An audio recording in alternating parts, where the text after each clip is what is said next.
যে ছবিটা তুলে ধরছে আপনাদের সামনে, একসময় বালিগড়ি ও আশেপাশের গ্রামের মানুষের চোখে মুখে শুধুই আতঙ্ক আর অনিশ্চয়তা থাকতো।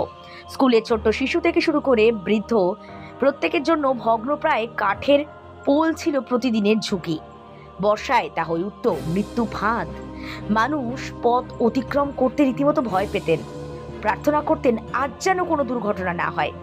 এলাকার মানুষ বারবার সরকারি দপ্তরে চিঠি পাঠিয়েছেন। দীর্ঘদিনের কষ্ট পৌঁছে যায় বিদায়ী বিধায়ক তৃণমূল প্রার্থী রামেন্দু সিংহ রায়ের কাছে। তিনি যে কেবল শুনেছেন তাই নয়, উদ্যোগও নিয়েছেন। তার তৎপরতায় রাজ্য সরকারের সহযোগিতায় দুর্বল কাঠের পোল ভেঙে নির্মাণ করা হয় শক্তপোক্ত আধুনিক কংক্রিট ব্রিজ। আর সেই ব্রিজ শুধু পথ নয়, নিরাপত্তার নিশ্চয়তা, উন্নয়নের প্রতীক। 4-5টি গ্রামের মানুষের জীবনযাত্রায় নতুন প্রাণ ফোটাচ্ছে। ছাত্রছাত্রীরা নির্ভয়ে স্কুলে যাচ্ছে, যাতায়াতে কোনো সমস্যা নেই, রোগীরা দ্রুত হাসপাতালে পৌঁছতে পারছে, কৃষকেরা সহজে ফসল বাজারে নিয়ে যাচ্ছে। গ্রামের মানুষরা বলছেন, যিনি আমাদের পাশে ছিলেন দুঃসময়, আজ তার পাশে আমরা। এই ব্রিজ শুধুমাত্র দুটি প্রান্ত নয়, মানুষের আস্থা, বিশ্বাস, নেতৃত্বের প্রতি ভরসাকে আরো আরো উন্নত করেছে।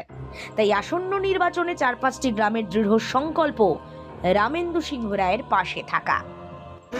ভাঙা ছিল, যেটা অসুবিধা হচ্ছিল, এখন একটু সুবিধা হয়েছে।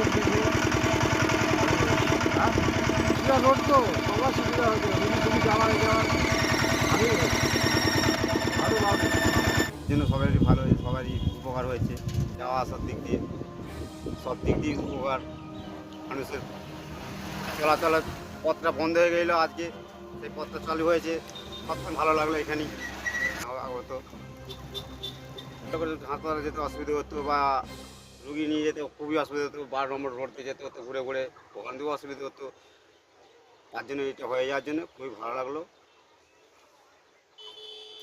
আপনার নাম? সুভাষচন্দ্র রায়। ভালো হয়েছে, জনগণের সুবিধা হয়েছে। আমাদের আসা যাওয়ার অসুবিধা ছিল, ওটা অনেকটা ঘুরে যেতে হতো। এখন আমরা ঠিক চলে আসছি তাড়াতাড়ি।